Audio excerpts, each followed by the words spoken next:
The UN estimates that by 2050 there will be more plastic in the ocean than fish. It's estimated that 100 million tons of plastic are generated globally each year. Local authorities have been forced to close beaches due to mounds of plastic rubbish. Hello, I'm Tammy Ven Dange, an executive turned social entrepreneur. It's clear that Mother Nature has a plastics problem, but I think it's time to quit talking about the problem. Instead, let's talk about the solutions. This is a business podcast with an environmental mission. And as your host of the Plastics Revolution, I'm going to chat with the innovators, change makers, and fellow entrepreneurs who are leading the way in fighting plastic waste. Along the way, we'll also share tips and practical ideas so that you too can be part of the solution. This is the Plastics Revolution. In this episode of Plastics Revolution, I chat with Paul Jenkins of ThePackHub, a packaging consulting firm based in Banbury, England. In this show, we learn more about the sustainability trends that he's seeing in the consumer packaging space, including newer trends that have been prompted recently by COVID-19. This includes the changes that brands have had to make to online distribution models, as well as hygiene concerns. I hope you enjoyed this episode of Plastics Revolution with Paul Jenkins of ThePackHub. Paul, welcome to the show. Thank you. Great to be here. I found out about ThePackHub when I saw some of your studies and research that you had put on LinkedIn, and I was just fascinated by the sustainability movement in the packaging space, and that's why I got in touch with you, and I'm grateful that we have this opportunity to chat now. Can you tell me a little bit more about ThePackHub, and when did it start, and what does your organization do?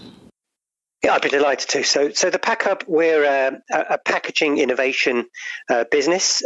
We've been in existence just over 8 years. We essentially help brands, retailers, and packaging suppliers with their packaging innovation projects. So that can be wide and varied, really. So that might be help coming up with ideas or actually implementing projects to eventually end up on supermarket shelves. So basically, like me as a brand owner, if I was trying to take something to market and I didn't know how to package it, you would consult with me to give me some ideas? Is that how that works? Absolutely. I mean, most of the time, the people we're dealing with have some knowledge of the packaging process, but there may be something missing in terms of they may not have the time or the inclination to be involved in certain projects. So we will take over and help them implement the project. We've got an innovation database called the Innovation Zone, which has over 4,000 initiatives that we've written about over the last 5 years or so. So that gives us a very powerful position, really, to fully understand what is going on from a sort of packaging trends point of view on a global basis. So we can see all the sustainability initiatives coming through the pipeline, and that helps guide us and guide our clients in terms of what they should be doing next. So if we're trying to break down the different elements of packaging, I think the average person is just looking at something on the shelf, but obviously there's a lot more complexity around it. Can you talk about some of the various components that I guess one of your customers may be looking for when they come to you for advice? Yeah, okay. So, we'll come on later to talk about how sustainability has become very much the focal point for all packaging initiatives. Definitely. I guess in terms of what people are looking for is a range of things. So I'm going to repeat myself. Sustainability is very much the first priority now, and that hasn't always been the case. But the last couple of years, sustainable packaging in its many forms has been the primary requirement for a packaging change. Other factors such as added functionality, so looking to deliver a solution that creates a piece of functionality to give a distinctive point of competitive advantage. Uh-huh.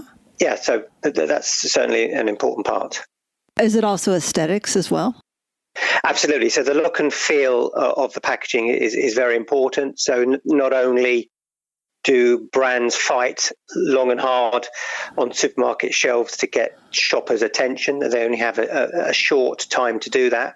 But it's also about how the pack feels in the hand as well. So you've got those two dynamics of the senses. And you've also got an extra dimension, which, of course, is the continual growth of online shopping. Which has been accelerated, obviously, over the last 2 or 3 months through COVID-19 restrictions. And, of course, the whole shopper behaviour is different in that environment. Consumers, or rather shoppers, are not selecting products based on how the packaging looks in a supermarket shelf. They're buying it on a computer screen or a smartphone app. So the interaction is very different. So that first moment of truth is when the product is received at home. So the whole decision-making process is slightly different. So online e-commerce channel creates different challenges from a persuasion point of view, but also from an environmental one as well. I've experienced this all myself recently because I have a brand that goes direct to consumers, but lately it's been going through the mail. And I found all sorts of issues with things like things leaking through the shipment process. I've also found I've really had to think about the whole unboxing process, which is so different than if they would have experienced it when they bought something directly from me. So I imagine that you're dealing with some of the biggest brand owners in the world, and they're having the same experience right now. Absolutely. So, and also they're having to consider a whole new way of ensuring the product is protected and secure and reaches shoppers in the right conditions. So the e-commerce channel really is opening up a new set of challenges for these brands and retailers. You mentioned leakage, but also things like unboxing. Brands like Apple have led the way in delivering beautifully presented, premium looking boxes that add to the excitement of the product purchase. I've also noted recently that they've actually done an advert to actually promote that unboxing euphoria that their army of fans get when they buy a product and get it delivered to them. So the e-commerce channel, it certainly has offered some additional opportunities and challenges for brands and retailers, both from a presentation point of view, a protection point of view, but also an environmental one as well. Well, some interesting times for sure. Paul, how did you actually get involved in the packaging industry to begin with? Yeah, well, I started off in brand marketing, and I had a long career marketing brands. And towards the end of my time in the corporate world, we spent a considerable amount of time looking at the packaging and sort of structural packaging design changes and things like that. So that really, when I left that business in 2011, I was looking to do some sort of consultancy. The brand world seemed to be quite populated with lots of people already in that space. So kind of just decided to extend my passion for packaging from a brand point of view into the PackHub. And I think what it allows us to do is look at packaging from a brand point of view, from a consumer point of view, rather than just the sort of technical aspects. So yeah, that's how it all started. Well, no one really thinks about going into packaging as a child. So it's really interesting when I meet people in this industry because they've all fallen into it. That's for sure. That is absolutely true. Yeah, as you say, I don't think anyone in the school playground talks about getting into the packaging industry when they're playing with their friends. But there are hundreds of thousands of people in the industry around the world, and a lot of them have. To say falling into it is maybe a little bit disparaging, but they kind of evolved into it, sort of kind of honed their skills to eventually have packaging as their sort of career choice. Yeah, for sure. Plastic packaging has had a lot of attention lately in the consumer goods specifically. What kind of sustainability packaging trends are you seeing right now? I think the first thing to say is that in terms of all packaging trends, the majority of them are sustainability based. So the PackHub tracks 10 different trend areas, and 7 are to do with sustainability. So they are as follows. So compostable and biodegradable packaging. So we've seen a big increase in the development of compostable or compostable and biodegradable solutions over the last 2 or 3 years ago. They tend to be from smaller challenger brands than the big players at the moment. But time will tell whether that will change. Biomaterial development, so that's using alternatives to oil-based plastics. So we're seeing a lot of developments in that area. So things like sugarcane, pasta waste, tomato waste, and things like that being used as alternative plastic substrates. Recycling is clearly a huge area of development, and so that is not just improving the recyclability of products, it's also increasing the recycled content in those products. We've also seen probably the biggest change of all the sustainability trends over the last 6 to 9 months is in terms of reusable and refillable packaging. So many markets are now implementing trials in store where consumers can go in and use their own containers and dispense their product in those said containers. So it's quite small at the moment, but we were tracking a handful of examples 9 months ago, and we're now tracking examples on a daily basis. Slightly challenged by COVID-19 and what's going on in terms of the disruption in the shopping experience around the world, and also a heightened awareness of hygiene, which is also having a factor. And there's 3 other sort of sustainable trend areas that need discussing. Carbon concern. So that's around carbon footprint reduction. Obviously, it's easy to forget at the moment with everything being centered around COVID-19. But of course, the world is suffering from significant change in terms of carbon emissions. So packaging solutions that deliver carbon footprint reductions is also in vogue. Reducing waste, clearly a big area of opportunity because globally the world wastes an awful lot of product. So packaging that helps to reduce that waste. And finally, plastic elimination. So this is all around the area of taking out plastic from the supply chain completely, or at least reducing the amount of plastic being used. And the last 2 trends that I mentioned, plastic elimination and reducing waste, can be to some extent at odds with each other because, like it or not, plastic does play an important role to help reduce waste in certain circumstances. So we have that sort of that balance to consider. But certainly over the last couple of years, the amount of plastic taken out of the packaging supply chain has reduced reasonably significantly. A lot of work to still be done. But I think what has changed really over the last 2.5 years, really what happened was Blue Planet 2 program was aired October 2017.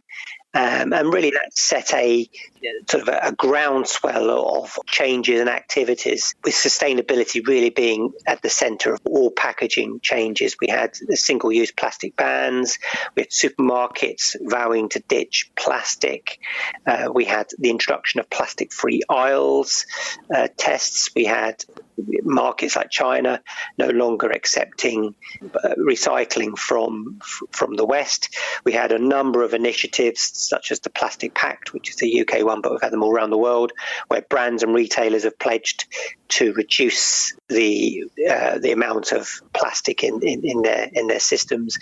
A lot of these companies have got objectives to deliver by 2025, which at the time seemed a long way away, but is only just over 4.5 years' time. So there is still a lot of change to be going on. So there's the 7 trend areas: compostable and biodegradable, biomaterials, recycling, reusable, carbon reduction, reducing waste, and plastic elimination. Oh, wow. So let's start with a couple of these because I'm really keen to get your view on this. I know that here in Australia, one of the biggest challenges has been around this biomaterial switch, and it goes actually with the first one too, with the compostable, biodegradable branding. Our waste management systems here are not actually set up for it, especially if it requires a chemical composting. So a lot of recommendations around here around packaging has been to really consider whether or not you're making a difference if you can't put it into a kitchen compost. Yes. Selling the product as a compostable is probably kind of misleading. Yes, it's a bit of a cliche, but a real chicken and egg situation here, because for the market to grow and establish, it needs market examples launched. But when those market examples that are launched don't have the infrastructure to deal with those materials properly, then you have some friction. So it is a real challenge. As you say, you mentioned home composting. Compostable packaging has two sort of afterlives. Either it can be done at home, so that the packaging is made in a way that it will compost in home environment within 6 months. But then you also have industrial composting, and many markets don't have the infrastructure or the will currently to deal with that material. And let's be honest, consumers are really confused. Compostable packaging looks like plastic. There isn't a consistent use of language on the product. So some brands make a big splash about the product being compostable and what to do with it.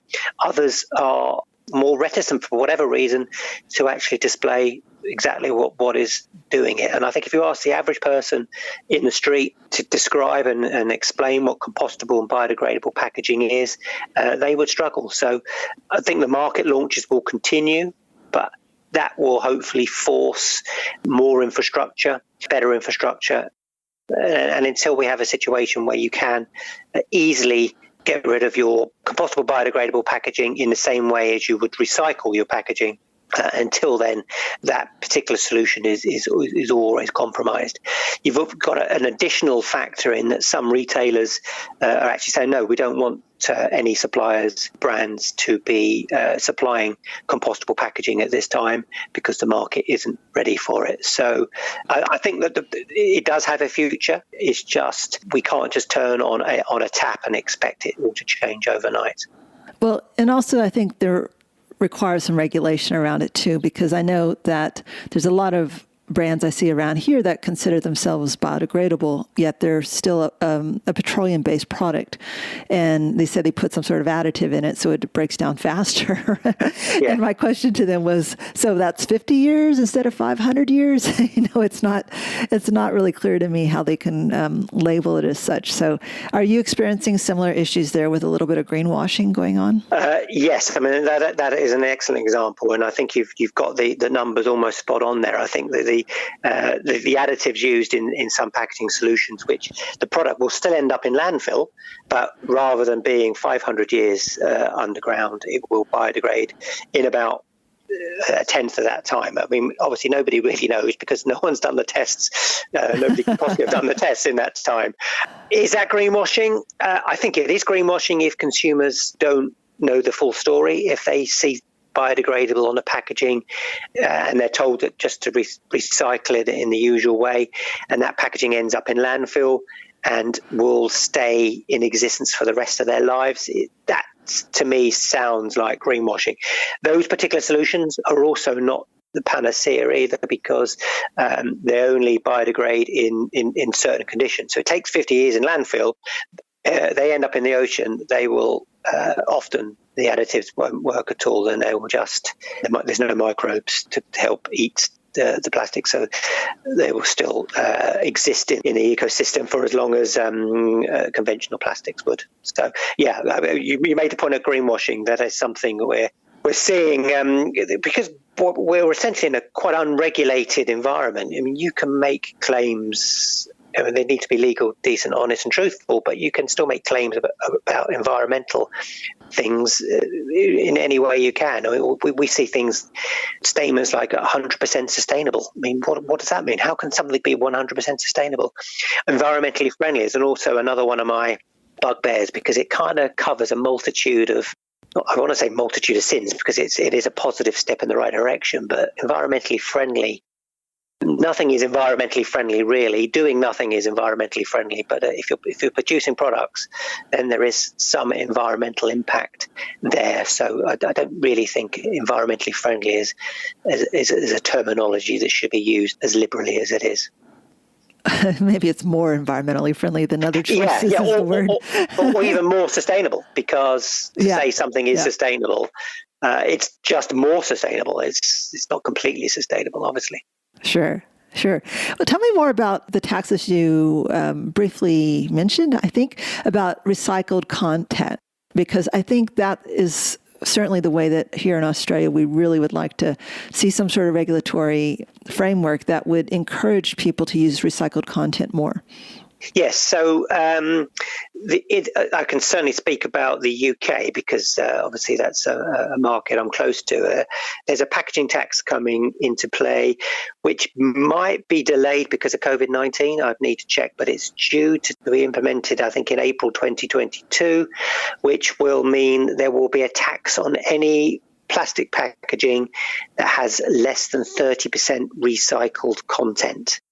That encourages brand owners, retailers and suppliers to increase the recycled content of their plastic packaging to prevent them paying that tax. And it also changes the sort of dynamics of the purchasing process, if you like. So in theory, it would be less expensive to buy product that has recycled content in it.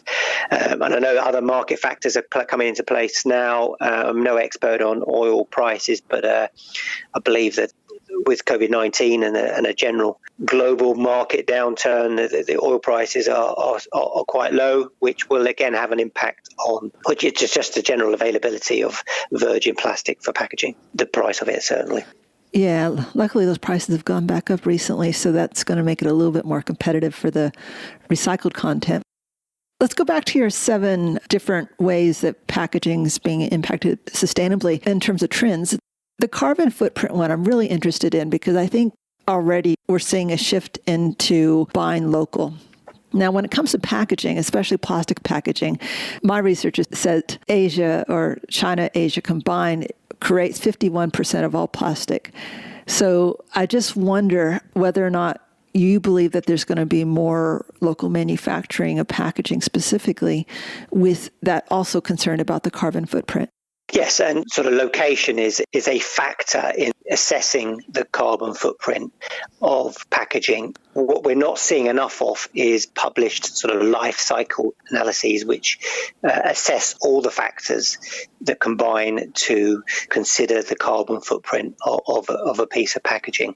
I think with carbon footprint reductions, the industry has been doing it for many years, but it hasn't been making a sustainable story about it.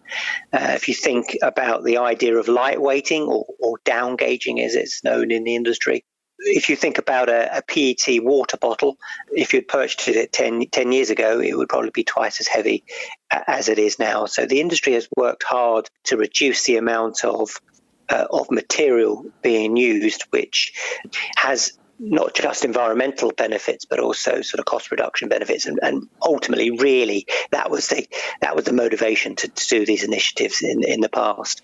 But now there is an added environmental incentive to reduce the weight of packaging. So we're seeing many of those advantages have already been taken. So we're getting to the point where now you can no longer reduce the weight of many packaging examples. And that also leads into the next one about reducing waste, isn't it? Because I noticed that a lot of like shampoo or soap type manufacturers are going into more of a smaller bottle with less water being pushed around by using concentrates or going into powder form or something like that. Do you have any examples of some of the other packaging changes that you're seeing in this particular one? Well, you've absolutely identified one of the big ones, which is effectively taking water out of the supply chain. So you can really significantly reduce the overall weight of an item, which means less fuel is required to transport it from warehouses to supermarkets, from supermarkets to the home. And by giving consumers the option to effectively add water at the time of use, that can significantly not just reduce the transportation costs and transportation impact on the environment, but also the amount of packaging required to protect that product and ensure it gets to the consumer safely and leak-free. And I think that we'll continue to see that trend because it's also cheaper for them to transport. So there's a win-win. Yeah, exactly. So it's a kind of, you took the words out of the win-win, absolutely. I think the last one is really interesting, and that's probably what I saw on your report was a picture of an American deodorant that had switched packaging to reduce plastic and was using, I think it was like a craft paper type packaging material. Do you have any more examples like that where brand owners are switching from plastic to something else? Yes. So there's a lot going on in the cosmetic industry. So there's sort of two areas to this. One is the ability to switch out of plastic into a material that can be recycled. But often what we're seeing is not the recycling element of it, but just reducing the amount of plastic that is used. So there are some cosmetic examples which have got, as you say, a sort of craft paper lining. They're not necessarily easier or better to recycle, but what they do is reduce the amount of plastic in the packaging. So we're seeing a number of examples. As I mentioned, is one of the major trends of sort of plastic elimination, which sees the reduction of plastic being used. I'd actually wondered if those craft paper containers are actually properly recycled, like for chapsticks and lipsticks and such.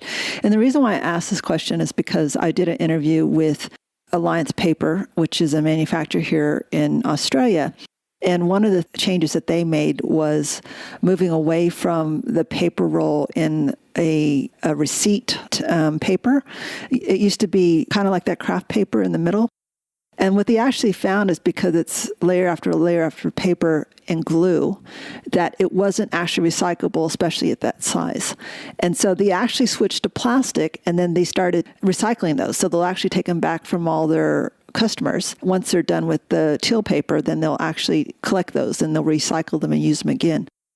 So it was a really interesting moment for me to realize that not all paper changes have actually been easy for the recycling industry to take advantage of. Absolutely. And I think that's an excellent example of a pragmatic decision that ultimately proves the end of life of that given product. Paper has a very positive PR in the packaging world, but if it's not going to get recycled, then I think what they've done is a clever way of looking at the situation and improving the end of life of that product. So by making it recyclable and managing that process so that it is collected for recycling is very good.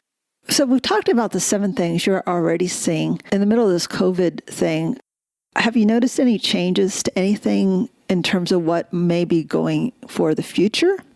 Well, yeah. So, I mean, COVID-19 is impacting on all industries, not just obviously packaging, but we are seeing some things that might indicate that the new normal may be different to what we've previously experienced. So, I mean, obviously nobody knows for sure, but what we are seeing is things like single-use plastic having a little bit of a renaissance. I mean, if you think about COVID-19 and PPE and saving people's lives, the use of single-use plastic has been very much at the forefront of that. So I think single-use plastic has been under a lot of pressure over the last couple of years, but it's had a little bit of a positive kickback, if you like, over the last 2 or 3 months.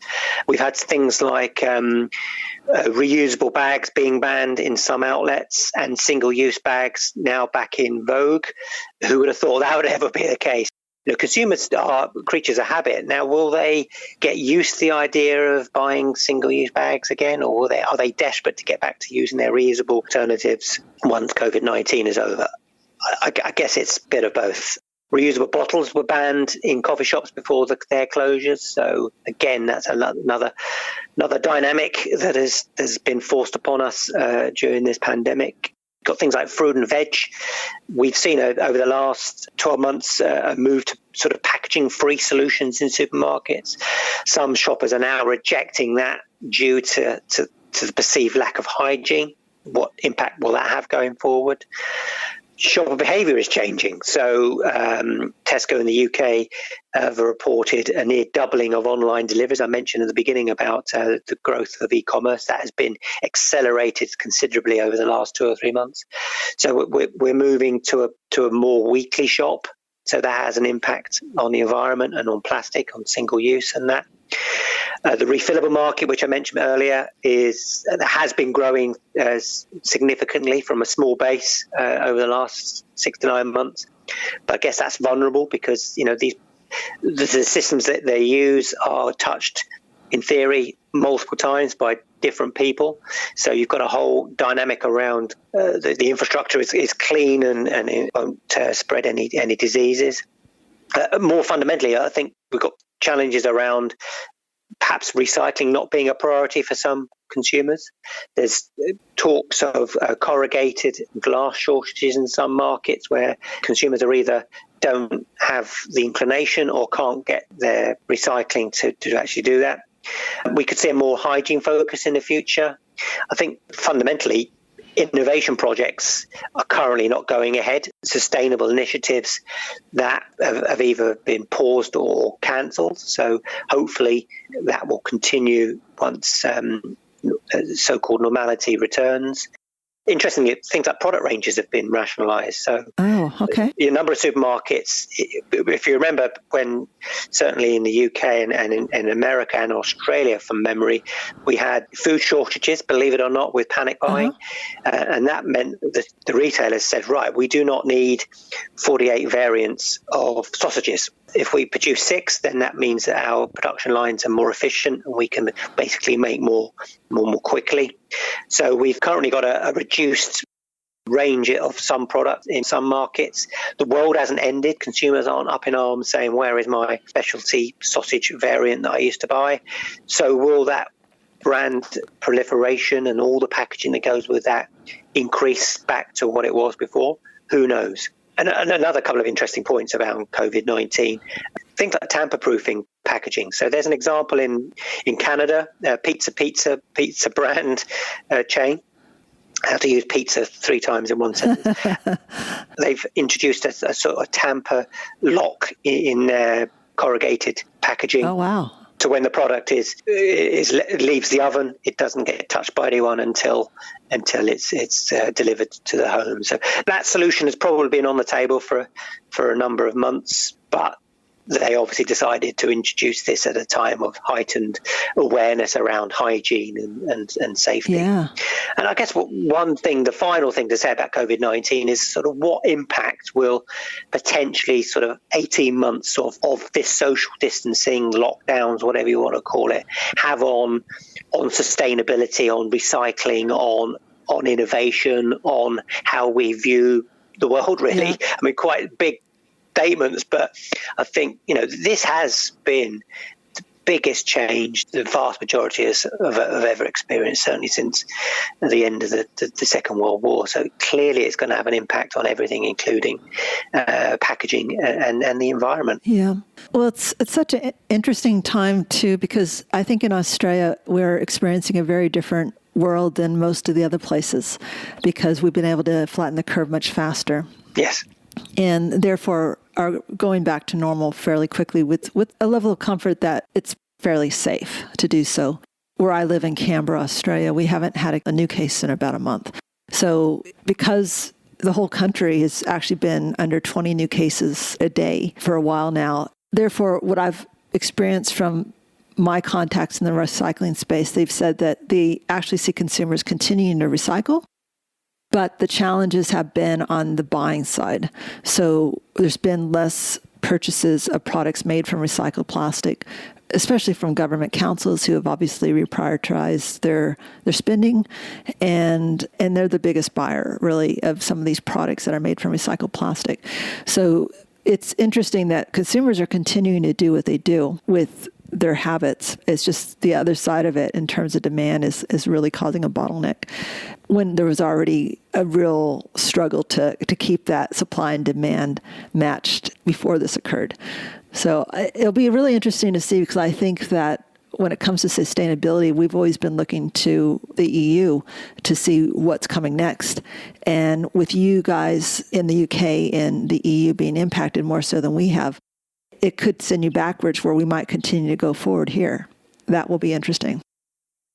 Yes, that's an interesting dynamic. And because you are ahead of the EU in terms of getting rid of COVID-19, the tables are turned and we're actually looking at to your market for guidance in terms of consumer behavior changes around recycling and things like that. So that's quite an interesting dynamical change. Yeah.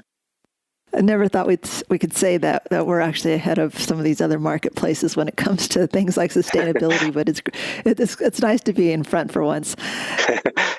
Paul, what kind of advice would you have for brand owners out there that may want to be more sustainable in the future?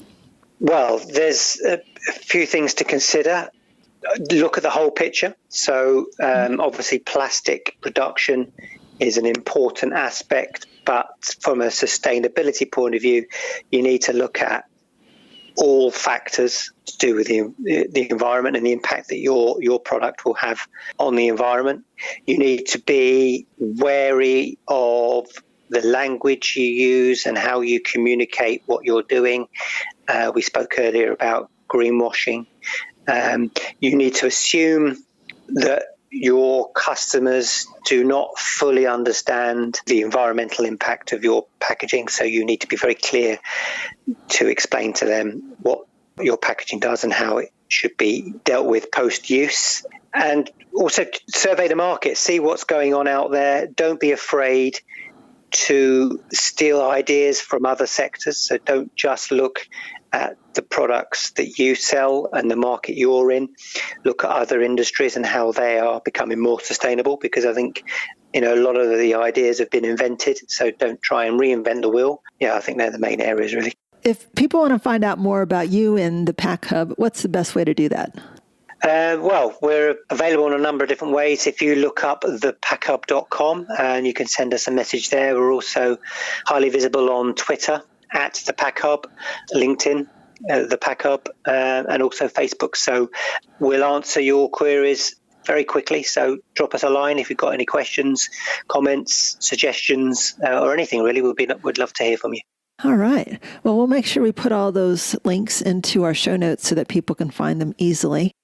Paul, thank you so much for your time today. It was really interesting learning about the various trends that you're seeing in Europe and just how things have been impacted through COVID-19.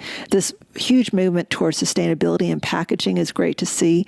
And knowing that there are so many ways to do it and people are being incentivized to do it over there is also an opportunity for us to try to take that here in Australia and other places to adopt some of those ideas that you guys come up with first in some cases. But as we were just talking about, it'll be really interesting to see, because we're as economy recovering faster than some of the other places, whether or not Australia might actually get a little bit ahead. Excellent, yeah. So thank you so much for your time today and for just sharing that knowledge with us. It's been great. Thank you. I've really enjoyed it.